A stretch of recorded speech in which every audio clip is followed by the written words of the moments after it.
Seja bem-vindo ao canal Mozuka. Neste vídeo vou mostrar os fones que tem mais graves que eu já testei, os fones com mais graves na minha opinião. Separei esses 4 modelos que eu já gravei o review completo. Caso você queira saber mais detalhes, eu vou deixar algumas sugestões nos cards, e se você quiser comprar qualquer um desses fones, eu vou deixar o link de todos na descrição do vídeo. Este que é o modelo Blitzolf BW FLB3, que custa de 200 a 220 reais, dependendo, se tiver promoção você consegue comprar este modelo por menos de 200 reais. Este é o modelo Lenovo GM3, que custa de 140 a 150 reais. Com preço promocional você consegue pagar mais barato. Este é o modelo Aerox AA UM10, que custa de 180 a 190 reais. Com preço promocional você também consegue comprar ele mais barato, até por 170 a 160 reais. E este é o fone QCY HT03.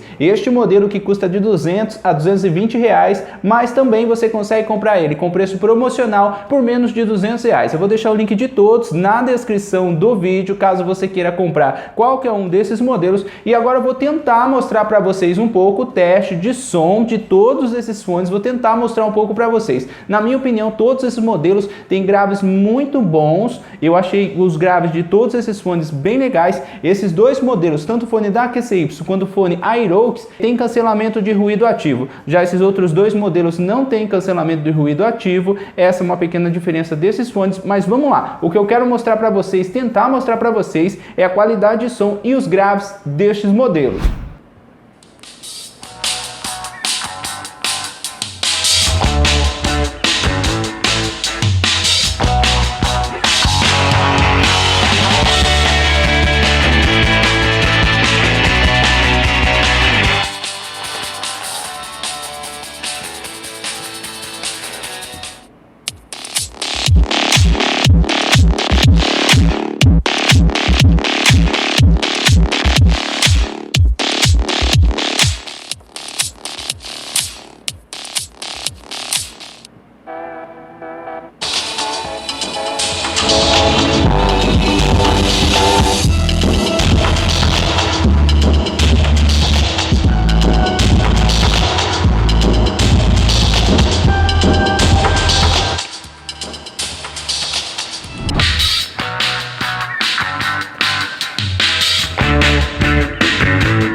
aí, o que você achou deste vídeo? Espero que vocês tenham gostado deste vídeo. Comenta aí, na sua opinião, qual é o melhor fone em qualidade de som, na sua opinião, qual fone tem mais grave? Na minha opinião, todos esses fones têm graves muito bons, principalmente o modelo Blitzolf BW FLB3, um som alto, potente, com os graves muito bons, mas esses outros 3 modelos também têm graves muito bons, na minha opinião. Gostei bastante da qualidade de som de todos esses fones e dos graves desses modelos. Comenta aí qual você achou melhor, qual você prefere, não esqueça do seu like e se você quiser garantir qualquer um desses modelos, eu vou deixar o link de todos na descrição do vídeo. Muito obrigado a todos e até o próximo vídeo.